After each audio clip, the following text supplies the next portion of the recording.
किन श्रीरामकृष्णलाई पढ्ने मैले निर्णय गरेँ र त्यो चलाइ पनि रहेको छु भने स्वामी विवेकानन्दले स्वयं भन्नुहुन्छ श्रीरामकृष्णको जीवनी र वाणीलाई नबुझिकन नपढिकन हामीले हाम्रो शास्त्रको बारेमा उपनिषद गीता आदिलाई बुझ्नै सक्दैनौँ।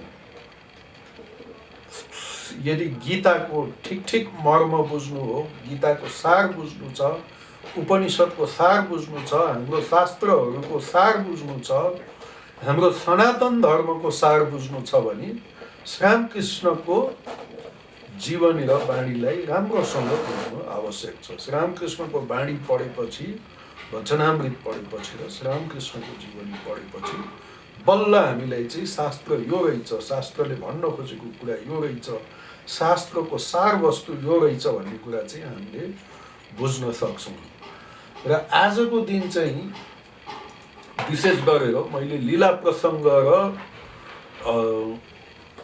वचनामृत भन्दा पनि आजको दिनमा चाहिँ मैले श्रीरामकृष्णका एकजना अनन्य शिष्य, सन्यासी शिष्य स्वामी अद्भुतानन्दजी महाराजको आज जन्मतिथि पूजा, जन्मदिन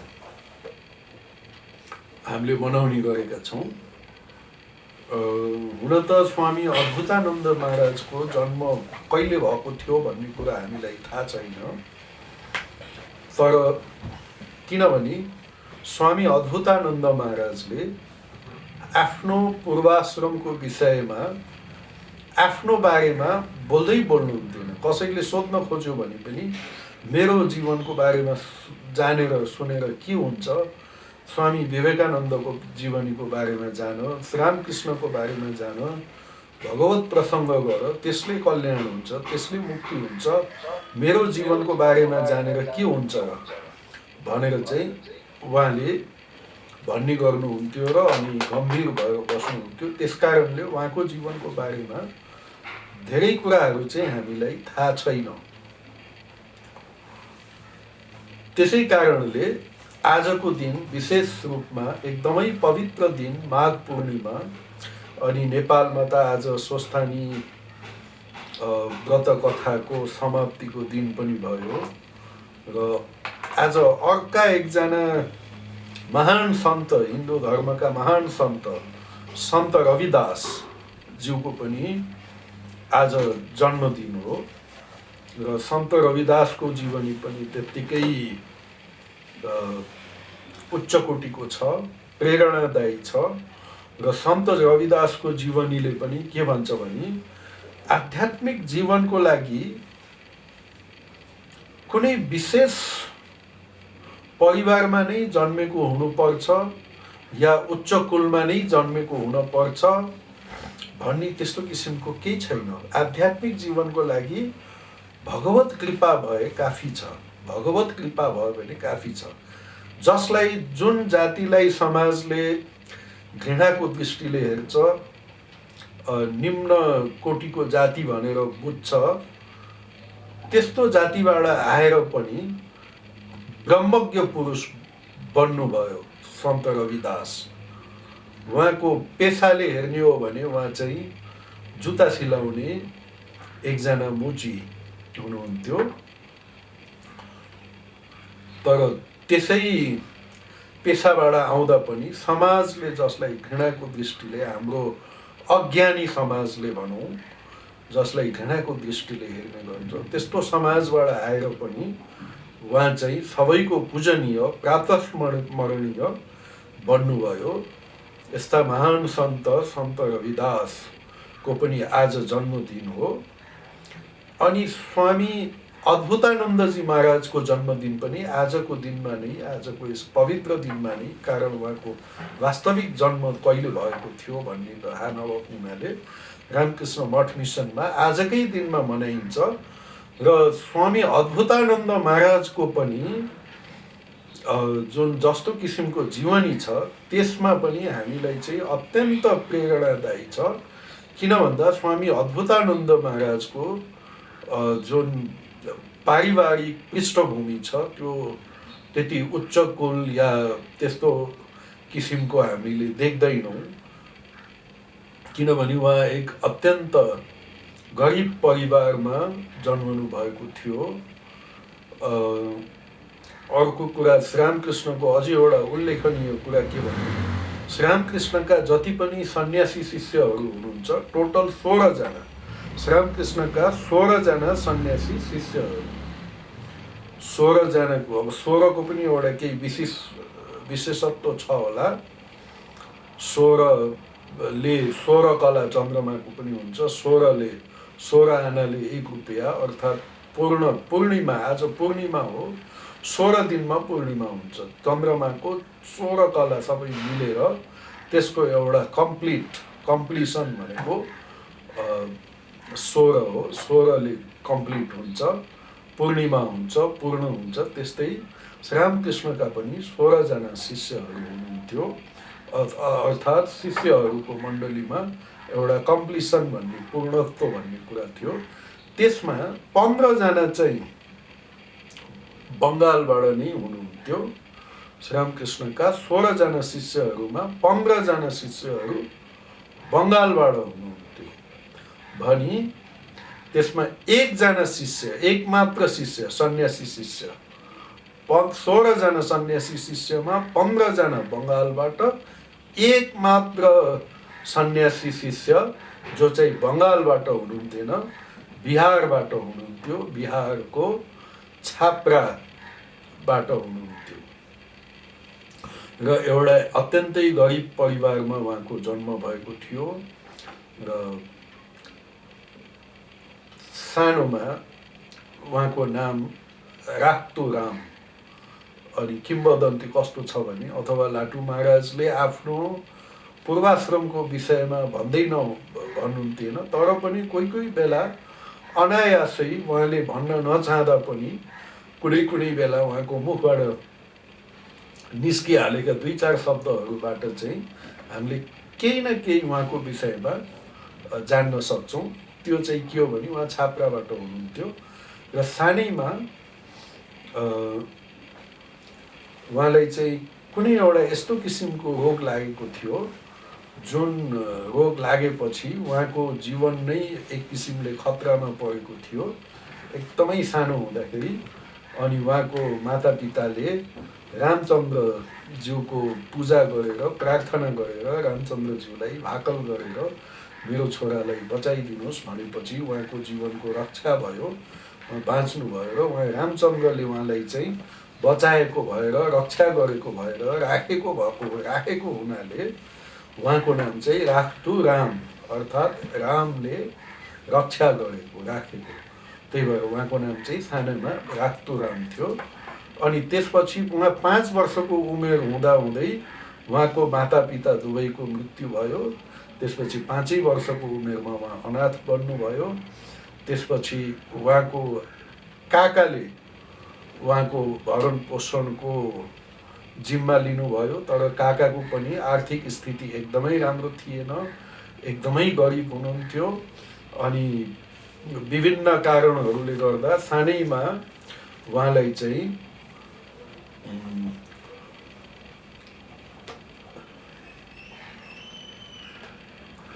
कलकत्ता जागिरको खोजीमा, कलकत्ता लाटु महाराजको यसमा रामकृष्ण आश्रमको उसमा हेर्नुभयो भने त्यहाँ लाटु महाराजको पिक्चर पनि छ। अनि सानैमा उहाँलाई जानु पर्यो, कलकत्तातिर जानुभयो आफ्नो रोजगारको निमित्त। अनि त्यस बेलामा सानो बालक राख्तु रामलाई पनि सँगै लिएर जानुभयो। अनि यो घटनाक्रम या श्रीरामकृष्णकै खेल हो के हो, अब राख्तु रामलाई कलकत्तामा एकजना रामचन्द्र दत्तको घरमा एउटा सघाउने केटोको रूपमा उहाँले चाहिँ लगाइदिनु भयो। आफू पनि अरू ठाउँमा काम गर्ने, कमाउनलाई, र राख्तु रामलाई त्यो रामचन्द्र दत्तको घरमा। रामचन्द्र दत्त एकजना सम्पन्न व्यक्ति हुनुहुन्थ्यो र उहाँको घरमा एउटा सघाउने काम गर्ने केटोको रूपमा उहाँलाई राख्नुभयो, सानै उमेरमा, 7-8 वर्षकै उमेरमा। अनि भगवानको लीला पनि कस्तो, यता रामचन्द्र दत्त चाहिँ श्रीरामकृष्णको भक्त, गृहस्थ भक्तमा एकदमै अन्तरङ्ग भक्त रामचन्द्र दत्त हुनुहुन्थ्यो। र यहाँसम्म कि रामचन्द्र दत्तले सबभन्दा पहिला त्यो बेलामा त रामचन्द्र दत्त श्रीरामकृष्णकोमा आउँदाखेरि त श्रीरामकृष्णका अरू कोही शिष्यहरू पनि आउन थालिसकेका थिएनन्। विशेष गरेर सन्यासी शिष्यहरूमा त अरू कोही आएकै थिएनन्। अनि धेरै पहिले आइसक्नु भएको थियो र श्रीरामकृष्णको उपदेशहरूलाई उहाँले लेखेर सानो उपदेशको रूपमा लेख्ने र केही छपाउने पनि उहाँले गर्न थाल्नु भइसकेको थियो। तर श्रीरामकृष्णको निर्देशन महेन्द्रनाथ गुप्तलाई भएको हुनाले पछि महेन्द्रनाथ गुप्तले लेखेको वचनामृत कथामृत नै प्रसिद्ध भयो। रामचन्द्र दत्तकोले लेखेका उपदेश, श्रीरामकृष्णका जुन उपदेशहरू लेखेर छपाउने पनि काम गर्नुभएको थियो, त्यति प्रचलित भएन। तर रामचन्द्र दत्तको घरमा चाहिँ दिनरात श्रीरामकृष्णकै कथा प्रसङ्ग भइरहन्थ्यो, किनभने उहाँ एकदमै अनन्य अन्तरङ्ग शिष्य हुनुहुन्थ्यो, अन्तरङ्ग भक्त रामचन्द्र दत्त। उहाँ पेसाले डक्टर पनि हुनुहुन्थ्यो र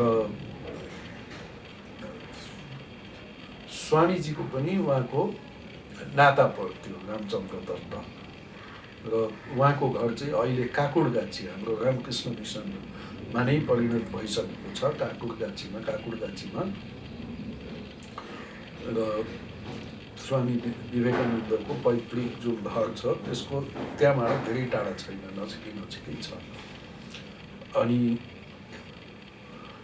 रामचन्द्र दत्तले घरमा श्रीरामकृष्णकै उपदेशहरूको चर्चा गर्नुहुन्थ्यो, श्रीरामकृष्णकै बारेमा भन्नुहुन्थ्यो।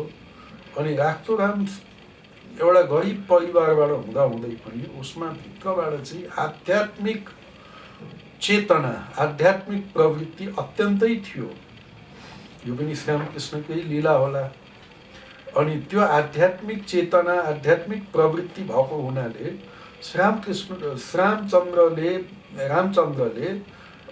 रामचन्द्रज्यूले जुन श्रीरामकृष्णको बारेमा, श्रीरामकृष्णका कथाहरू, उपदेशहरू भन्ने गर्नुहुन्थ्यो, त्यो चाहिँ उहाँले अत्यन्तै मन लगाएर, ध्यान लगाएर सुन्ने गर्नुहुन्थ्यो र त्यसले उहाँलाई विशेष प्रभाव पार्ने गर्थ्यो। सानो बालक, मन एकदमै शुद्ध पवित्र।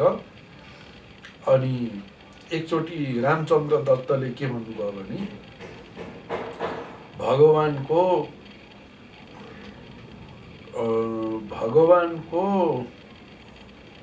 लागि ऋणी हो भने एकान्तमा भगवानको लागि प्रार्थना गर्ने, ऋणी, अनि एकान्तमा भगवानको नाम लिने गर्यो भने भगवानको अवश्य दर्शन हुन सक्छ, भगवानले दर्शन दिनुहुन्छ भनेपछि त्यो राख्तुरामले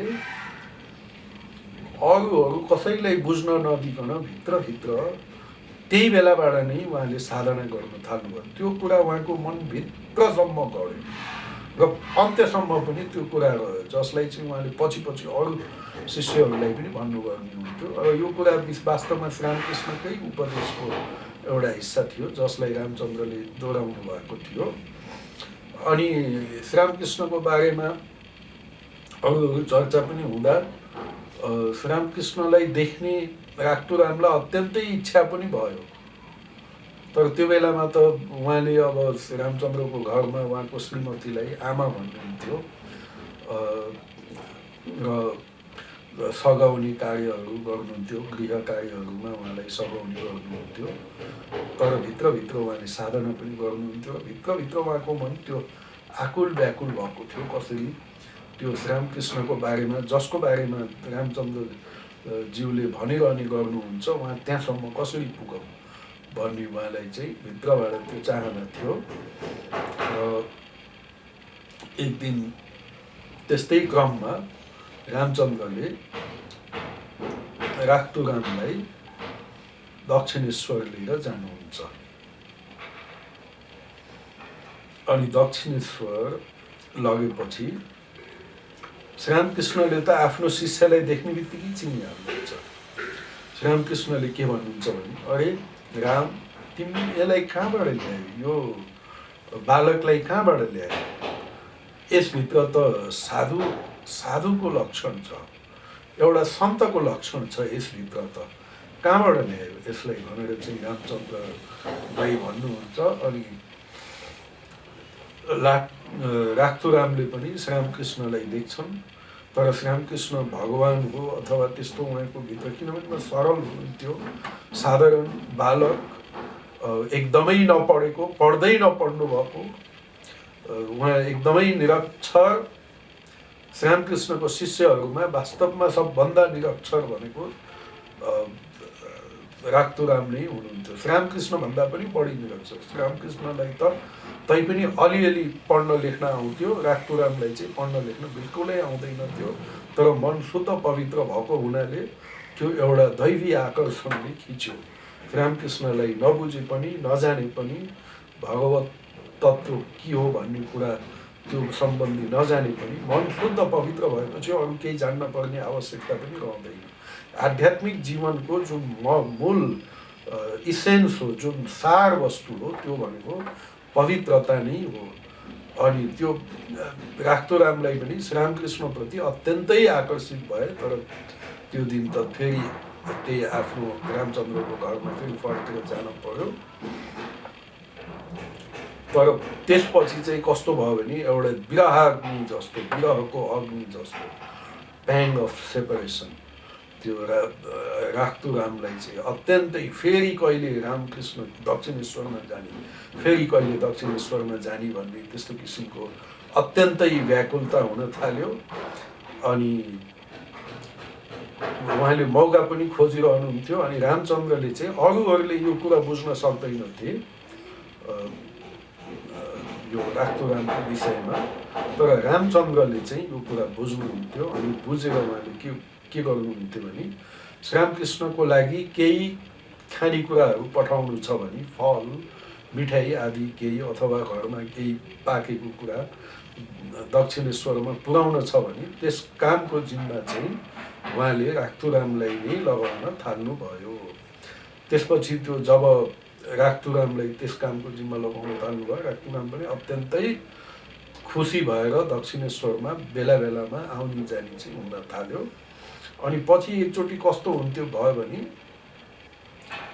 श्रीरामकृष्ण लगभग यसै बिचमा 8-9 महिनाको लागि आफ्नो घर कामारपुकुरमा जानुभयो। त्यो बेलामा अब कामारपुकुर दक्षिणेश्वरबाट धेरै टाढा छ। अनि त्यो बेलामा चाहिँ अब राख्तुरामलाई त्यो बेलामा पनि दक्षिणेश्वर गए पनि अब श्रीरामकृष्णको दर्शन त नहुने भयो। त्यो बेलामा एकदमै उहाँ व्याकुल हुनुभयो, कहिले श्रीरामकृष्ण दक्षिणेश्वरमा आउनुहुन्छ अनि उहाँको दर्शन पाउँछु भनेर। अनि कुनै न कुनै बहाना गरेर उहाँ दक्षिणेश्वरमा श्रीरामकृष्णलाई देख्न नपाए पनि दक्षिणेश्वरको नजिक जाने, दक्षिणेश्वरमा गएर त्यहाँ समय बिताउने, त्यसैको वरिपरि जाने उहाँले चाहिँ त्यो क्रम चाहिँ जारी राख्नुभयो। र त्यो व्याकुल भएर कहिले फेरि श्रीरामकृष्ण आउनुहुन्छ भन्ने उहाँलाई चाहिँ एकदमै त्यस कुरामा एकदमै व्याकुल हुनुभयो। उहाँलाई देख्ने एकदमै इच्छा भयो, श्रीरामकृष्णको सान्निध्य पाउने एकदमै तीव्र इच्छा भयो उहाँलाई चाहिँ। अब यो कस्तो किसिमको आकर्षण थियो कसैलाई थाहा छैन। यो एउटा आध्यात्मिक भक्तको भगवानप्रतिको त्यो आकर्षण हो, शुद्ध प्रेम भनेको यही हो। अनि त्यसपछि 8-9 महिनापछि जब श्रीरामकृष्ण फेरि दक्षिणेश्वर आउनुहुन्छ, त्यस बेलामा फेरि राख्तुराम फेरि दक्षिणेश्वर जान थाल्छन्। त्यसपछि राख्तुरामलाई पनि कस्तो लाग्छ भने अब म यही श्रीरामकृष्णकै निरन्तर सेवा गर्न पाए हुन्थ्यो, यहीँ बसिरहन पाए हुन्थ्यो, उहाँको सान्निध्य पाए हुन्थ्यो, यहाँबाट अलग्गिएर जान नपरे हुन्थ्यो भन्ने त्यस्तो किसिमको तीव्र वेदना राख्तुरामको मनमा पनि भयो। र यता त्यही बेलामा दैव लीला भनौँ, यो श्रीरामकृष्णकै लीला, भगवानको लीला कस्तो हुन्छ भने श्रीरामकृष्णको जुन एटेन्डेन्ट सेवक, सबभन्दा पहिले श्रीरामकृष्णको सेवक भएर दक्षिणेश्वरमा आउने श्रीरामकृष्णकै भान्जा हृदयराम, उनी हृदयराम चाहिँ त्यहाँबाट दक्षिणेश्वर छोडेर जान्छन्। त्यसपछि श्रीरामकृष्णको सेवाको लागि विशेष कोही हुँदैन दक्षिणेश्वरमा। र श्रीरामकृष्णको त मुहुर्मुहु समाधि हुने, कहिले उभिएरै समाधि हुने, कहिले चाहिँ बस्दा बस्दै समाधि हुने, कहिले नाच्दा नाच्दै समाधि हुने, मुहुर्मुहु घरिघरि एकै दिनमा एउटै दिनमा घरिघरि पटक पटक समाधि भइरहने। अनि समाधि अवस्थामा उहाँको शरीरको रक्षाको लागि त कोही चाहिन्छ।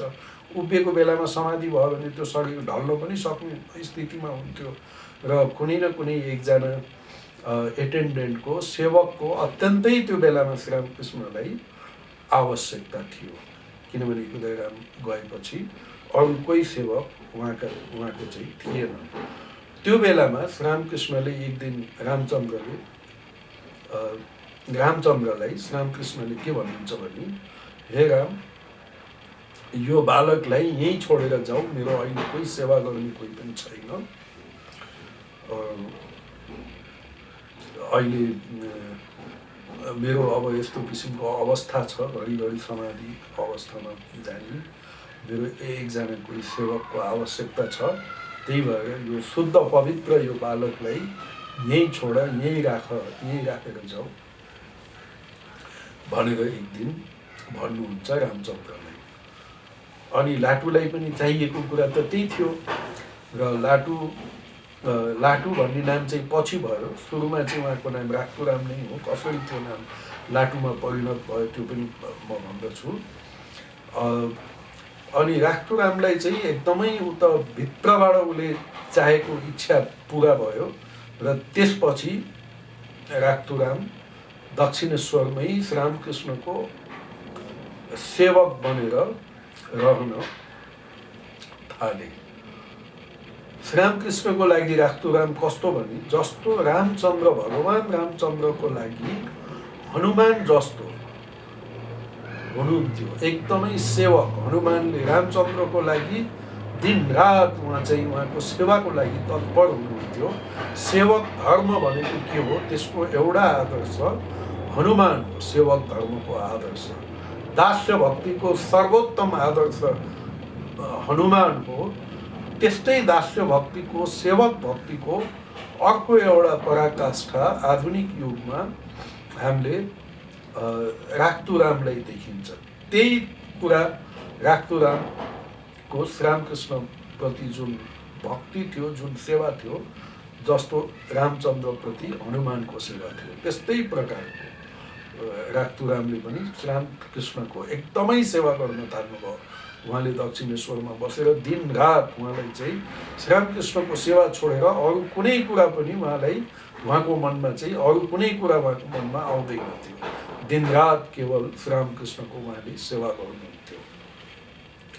र अनि मैले भनिसकेँ, राख्तुराम त एकदमै नपढेको, निरक्षर, कह पनि नजान्ने। अनि श्रीरामकृष्णले चाहिँ अब यसलाई अलिकति केही नभए पनि कह त सिकाउनु पर्यो भनेर एकचोटि कह पनि सिकाउन प्रयास गर्नुभयो। र ल भन्, क भनेर भन् भन्दाखेरि